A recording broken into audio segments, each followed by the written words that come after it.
bowl of rice. Once upon a time, there lived a great king known for being brave and strong. One day, he was wandering around the woods by himself. However, the king had his reasons. He secretly traveled among his people to gather unfiltered information from them about what is going on in his kingdom and what people thought. But this time he found that he had lost his way. It was getting dark and he hadn't planned to spend the night in the forest. So he went to the top of a hill. He looked around but couldn't see people or way.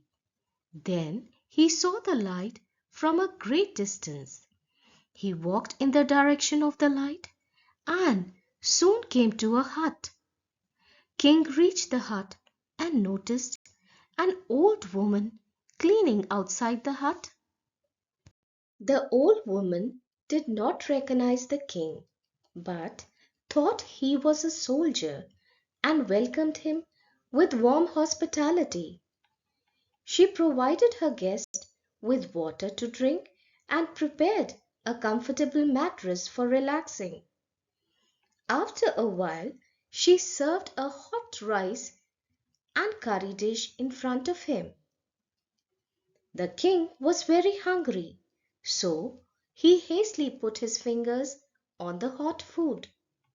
However, the hot food burnt his fingers, and he dropped some of the rice on the floor. "Oh, you seem very impatient and hasty, like your king," said the old woman. "That's why you burnt your fingers and dropped little food." The king was taken aback by her words and asked, "Why do you believe our king is impatient and hasty?" The old woman replied, "Our king has a big dream of taking all his enemies' fort. By doing so, he concentrates on taking the larger, more prominent forts while disregarding the smaller ones." The king was confused and interrupted the old woman. "But I don't see the problem with it." With a smile, she replied, "The impatience that caused you to burn your fingertips also caused you to squander a portion of your meal. Similarly, the king haste to crush his foes led to the deaths of many of his soldiers. Likewise, if you eat less hot food on the outer edge and then steadily move to the hotter middle, you can avoid burning your fingers and wasting food.